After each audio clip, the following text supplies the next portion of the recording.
Our today's topic is interference fringes at a wedge-shaped film. कल हम interference due to thin films कर रहे थे और हमने वो फिल्म ली थी पैरेलल फिल्म जिसमें के दोनों सरफेस फिल्म के आपस में पैरेलल थे। आज हम वेज शेप्ड फिल्म की बात कर रहे हैं। जैसे ये मैंने डायग्राम में दिखाया है कि मेरे पास ये एक फिल्म है PQR। तो यहाँ पर ये जो इसका बेस सरफेस है वो PQ है और जो PR सरफेस है इसका वो इसके साथ इंक्लाइंड है एट सम एंगल थीटा और इसका जो रिफ्रैक्टिव इंडेक्स है वो म्यू है। तो ऐसे केस में हम स्टडी करना चाहते हैं कि हमारे पास फ्रिंजेस कैसे बनेंगी और इसकी खासियत ये है कि हम इसकी मदद से हम बाल जैसे ऑब्जेक्ट्स की थिकनेस निकाल सकते हैं using the method of fringes.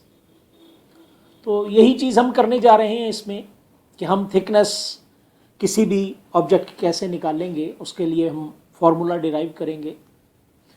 तो इसीलिए हमने यहाँ पर ये लिखा है कि कंसिडर या let PQR be a wedge shaped film of refractive index mu having a very small angle theta at P. If a monochromatic light is allowed to fall on the upper surface of such a film, then reflected light from the lower surface and upper surface gives rise to the alternate dark and bright bands या fringes.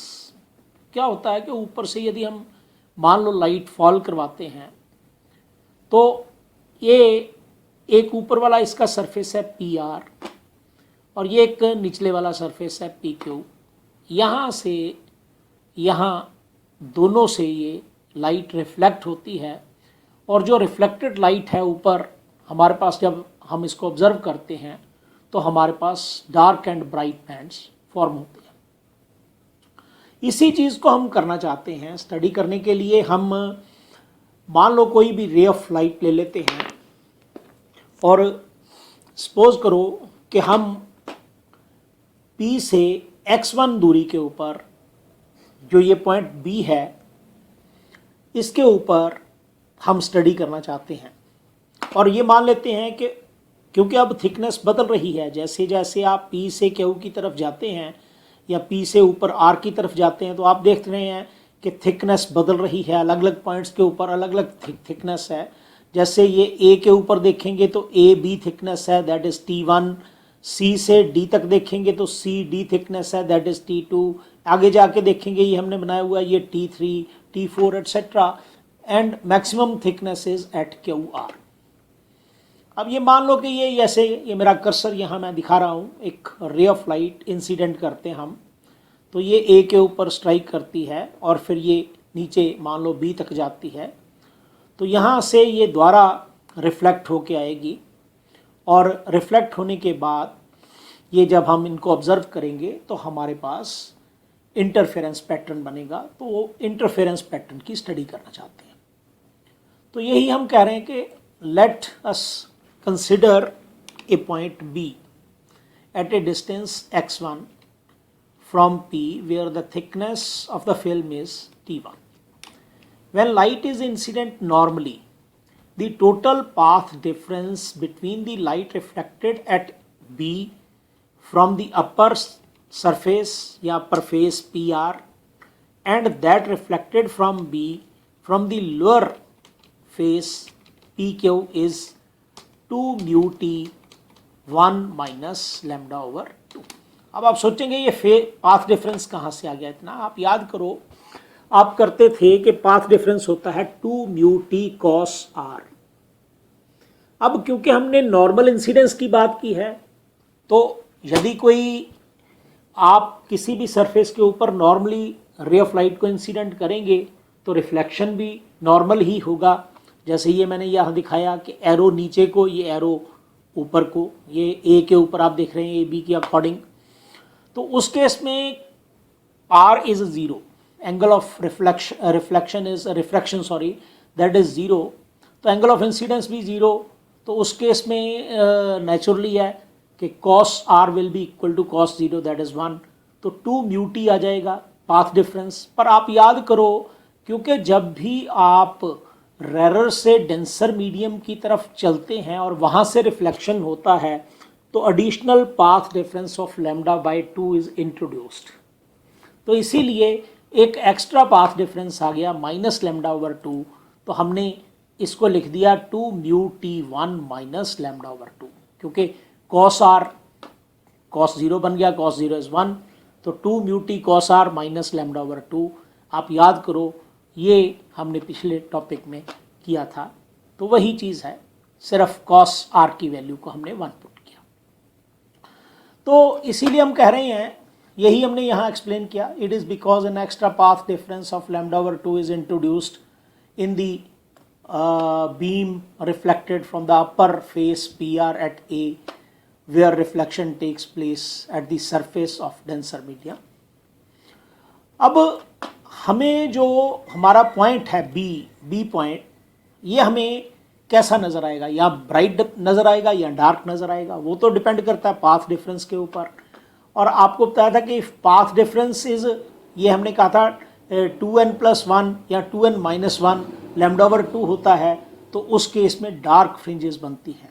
तो हमने यही कहा कि the point B will appear dark and a dark band will be observed across the wedge if this condition is fulfilled, that is 2 mu t1 minus lambda over 2 it is equal to 2n+1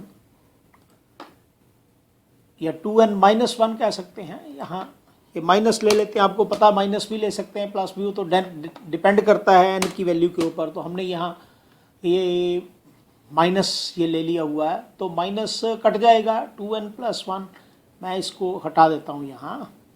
तो यहाँ जब आप इसको उधर right hand side पे लेके आएंगे, तो ये हमारे पास आ जाएगा 2 mu t1 it is equal to n lambda. ऐसे ही यदि आप ब्राइट फ्रिंजेस की बात करना चाहेंगे, तो उसमें हम ये इस चीज़ को n लैम्डा के बराबर पुट कर देंगे, तो यहाँ वहाँ पर हमारे पास कंडीशन बन जाएगी 2n+1 इंटू लैम्डा ओवर 2 बन जाएगी for the formation of bright fringes. तो यहाँ पर ये डार्क की बात कर रहे हैं, तब करके हमने लिया। Here n is an integer, तो इसीलिए यदि n+1 भी लेते हैं तब भी इंटीजर होगा, n-1 भी लेंगे तब भी n इंटीजर होगा। अब क्योंकि एंगल स्मॉल है, आप याद करो एंगल, ये जो एंगल हमने थीटा कहा, ये स्मॉल एंगल है, और आप याद करो angle is equal to arc over radius, तो ये आर्क बन गई ए बी ओवर रेडियस बन गया x1, तो ए बी लगभग t1 के बराबर है, क्योंकि फॉर स्मॉल एंगल्स जो आर्क्स हैं ये लगभग डिस्टेंस के बराबर आ जाती हैं, कॉर्ड के बराबर ही आ जाती हैं। तो इसीलिए ये कॉर्ड जो होगी ए बी, ये आर्क के बराबर आएगी, और ए बी तो t1 के बराबर है, तो t1 over x1 will be equal to theta approximately. तो इसीलिए हमने यहाँ कहा कि t1 is equal to approximately equal to x1 into theta. तो ये t1 की वैल्यू यदि हम इक्वेशन 1 में पुट कर देते हैं, तो हमारे पास ये आ गया 2 mu x1 theta it is equal to n lambda. We call it as equation number 2। तो यही हमने पीछे आप देख सकते हैं कि t1 over x1 is equal to theta था, तो t1 is equal to x1 theta करके हमने वैल्यू पुट कर दी हुई है। अब ऐसे ही हम और डार्क बैंड्स को भी ऑब्जर्व कर सकते हैं, अपने माइक्रोस्कोप्स की मदद से हम ऑब्जर्व कर सकते हैं। और मान लो हम जैसे यहाँ x1 है, ऐसे ही हम ये x2 ऑब्जर्व करते हैं कहीं भी, और x2 के ऊपर ये डिस्टेंस, यहाँ जो थिकनेस थी वो t2 थी, तो इसीलिए यहाँ पर कोई और बैंड बनेगा। यहाँ x1 दूरी के ऊपर मान लो nth डार्क बैंड बना, तो अगले वाले पे n+mth, मतलब यहाँ से b से d तक जाते समय m डार्क बैंड्स और मूव कर गए, और आगे चले गए, तो इसीलिए हम कह सकते हैं यहाँ पे कि if x2 is the distance of n plus mth dark band, then similarly जैसे हमने ऊपर किया n की जगह n प्लस m आ जाएगा, we get 2 into mu into x2 into theta is equal to n plus 1 in parenthesis into lambda. ये call it is equation number 3। अब हमें n तो पता नहीं है, हमने तो बीच में से कहीं से स्टार्ट किया हुआ है, पर n से n प्लस m तक जाते समय हमने m bands, m dark bands move किए, तो m तो हम गिन सकते हैं और वो डिस्टेंस भी हम नोट कर सकते हैं। तो इसीलिए हम सब्ट्रैक्ट करते हैं इक्वेशन 2 फ्रॉम इक्वेशन 3। तो इसीलिए हम कहेंगे subtracting equation 2 from equation 3 we get 2 mu x2 into theta minus 2 mu x1 into theta, it is equal to m plus m into lambda minus n lambda. और इसको यदि आप सॉल्व करेंगे तो लेफ्ट हैंड साइड पे हमारे पास आ गया 2 mu into theta and then multiplied by x2 minus x1 in parenthesis and it is equal to m lambda, n lambda cut जाएंगे राइट हैंड साइड में जो पिछली इक्वेशन थी उसमें। तो इसीलिए यदि हम फ्रिंज विड्थ देखना चाहते हैं तो अब आप देख रहे हैं कि यहाँ B से D तक चलते समय m फ्रिंजेस मूव की। क्यों? हमने डार्क देखे ना, कितने डार्क बैंड्स मूव कर गए, तो नेचुरली है डार्क के साथ ब्राइट भी तो मूव किए होंगे, एक डार्क एक ब्राइट, एक डार्क एक ब्राइट ऐसे। तो x2 माइनस x1 ये डिस्टेंस मूव किया। अब कितनी फ्रिंजेस मूव की? वो हैं m, तो इसलिए एक फ्रिंज की कितनी विड्थ आ गई? वो आएगी x2 minus x1 divided by m। तो इसीलिए हमने यहाँ पर कहा कि therefore fringe width beta it is equal to x2 minus x1 divided by m। और यहाँ इक्वेशन 4 से देखेंगे तो x2 minus x1 over m it is equal to lambda upon 2 theta। तो यही हमारे पास ये बीटा दैट इज ये फ्रिंज विड्थ हमारे पास आ गई है, लैम्डा अपॉन 2 म्यू थीटा। अब आप याद करो, हमने कहा था कि जहां पर x1 दूरी है वहां पर t1 थिकनेस थी और यहाँ x2 दूरी थी वहां पर t2 थिकनेस थी। आप पीछे डायग्राम को देख सकते हैं। तो यही कहा कि if t1 and t2 are thicknesses of the wedges of the wedge shape film at b and d respectively. वहां देख सकते हैं, ये मैं दोबारा दिखा देता हूँ। ये देखिए b के ऊपर और d के ऊपर, यहाँ t1 थिकनेस, यहाँ T2 thickness, तो respectively, and m is the number of bands observed between these points। then अब m bands बने हैं तो आप याद करो x1 is equal to t1 upon theta, क्योंकि हमने पहले ही कहा कि x1 और x2 हमें पता है in terms of theta, and x2 is equal to t2 upon theta। तो हम यदि सब्ट्रैक्ट करेंगे तो x2 minus x1 will be t2 upon theta minus t1 upon theta.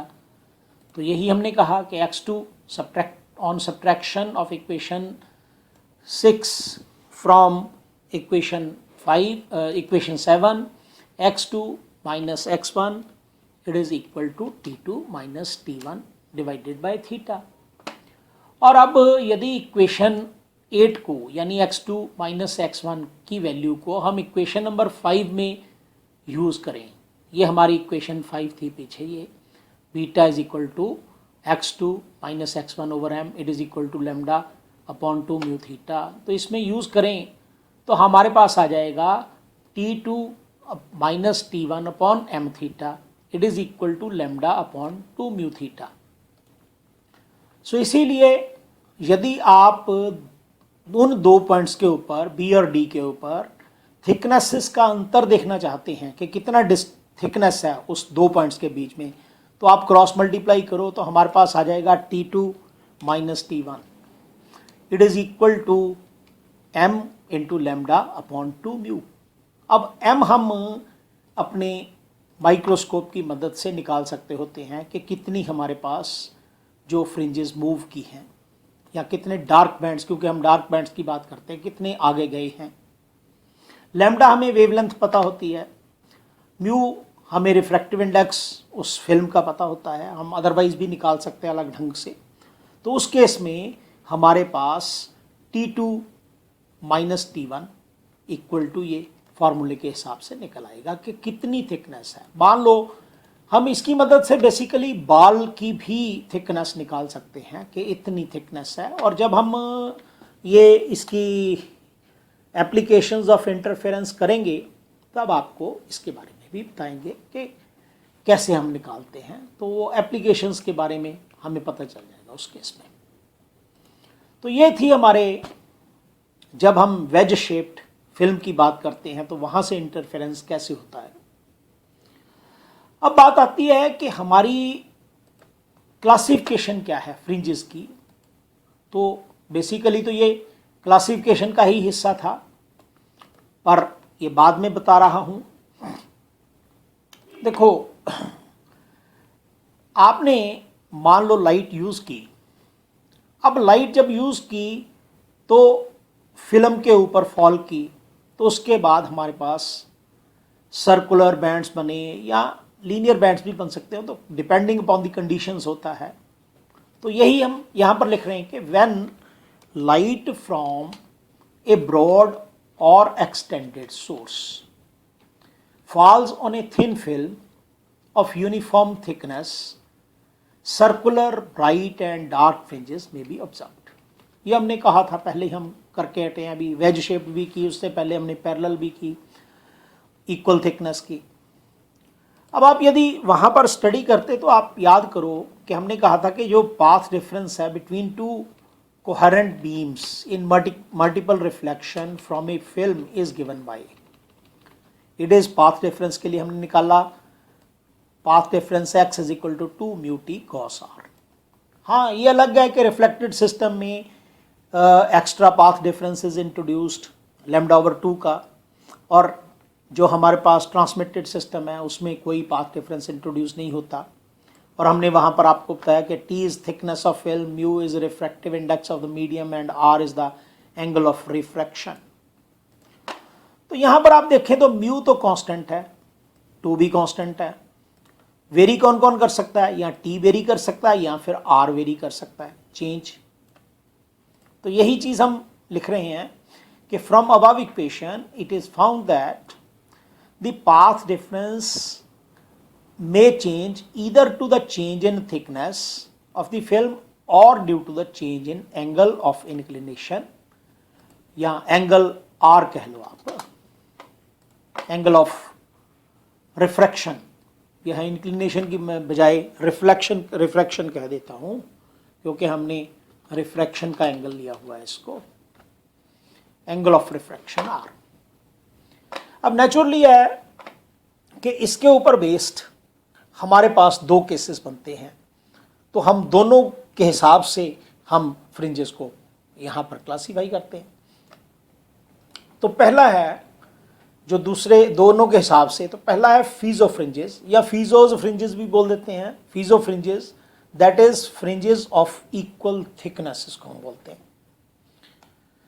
अब यहाँ पर यदि हम ऐसी फिल्म लेते हैं जिसकी हम थिकनेस को बढ़ा या घटा सकते हैं, जैसे हमने पीछे ली है उस ढंग से हम कर सकते हैं, तो उस केस में जो फ्रिंजेस बनती हैं वो फीजो फ्रिंजेस होती हैं।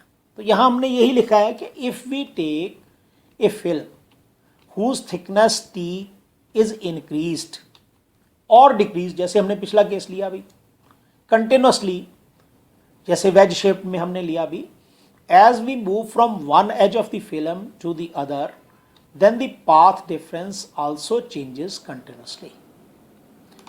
So in this case the thickness T varies, but what about angle? And angle of inclination R is kept constant at every point.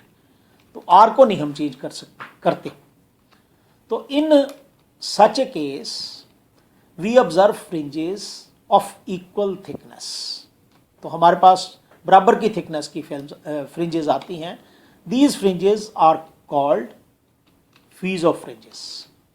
So these fringes are localized in the film itself or interference in the wedge shaped film, and यहाँ पर मैं shaped कर देता हूँ, wedge shaped film and Newton's rings, जो हम अभी आने वाले टाइम में करेंगे, न्यूटन्स रिंग्स हमारे सिलेबस में है, are the examples of the fringes of equal thickness.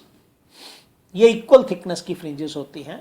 Here the fringes are the locus of the points of the same thickness. ये सेम थिकनेस के पॉइंट्स को मिलाने पर ऑब्जर्व होती हैं। तो such fringes are called Fizeau of fringes. और जो दूसरी तरह की फ्रिंजेस हमारे पास बनती हैं वो होती हैं हेडिंजर्स फ्रिंजेस, या जिनको हम बोलते हैं फ्रिंजेस ऑफ इक्वल इंक्लिनेशन। इसमें इंक्लिनेशन बराबर रहती है। सो यही हम यहां पर कह रहे हैं कि if there is a change in path difference due to small change in the angle of inclination r, जो हम ऑब्जर्व कर रहे हैं एंगल आर बदलते हैं, तो स्मॉल चेंज, हम एंगल को बदल के ऑब्जर्व करते हैं कि हमारे जो फ्रिंजेस बन रही हैं। So then concentric bright and dark rings are observed. Here the fringes are, rings कह लो या फ्रिंजेस कह लो, हियर द रिंग्स और fringes are the locus of all those points which have equal angle of inclination inside the film. These fringes are called Hedinger fringes. अब इनको देखना हो तो कैसे देखें? तो for viewing these fringes we use telescope focused at infinity. तो हम ये करेंगे, ये माइकलसन इंटरफेरोमीटर है या न्यूटन्स रिंग्स हैं, तो ये हम कर सकते हैं। सो ये आने वाले टाइम में हमारे सिलेबस में है, तो हम इसको पढ़ेंगे भी। So these are different from Newton's rings and may be observed with the help of Michelson interferometer. तो हमारी ये जो फ्रिंजेस है ना, हेडिंजर फ्रिंजेस, ये माइकलसन इंटरफेरोमीटर की मदद से हम इसको स्टडी करेंगे। न्यूटन्स रिंग भी हम स्टडी करेंगे, पर वो फीजो फ्रिंजेस का हिस्सा है, तो वो भी हम स्टडी करेंगे। जो हमारी वेज शेप्ड हैं वो हमने अभी आपको बताई दी कि वेज शेप्ड फिल्म से भी जो फ्रिंजेस बनती हैं वो कैसे बनती हैं। तो ये सारी फ्रिंजेस हमारे सिलेबस में हैं, कैसे बनती हैं, कैसे करना है, इंटरफेरेंस, तो that will be taking in the time to come. तो फिलहाल आप ये दोनों टॉपिक्स करेंगे, तो इसके बाद हम आगे बढ़ेंगे आने वाले टाइम में। Thank you.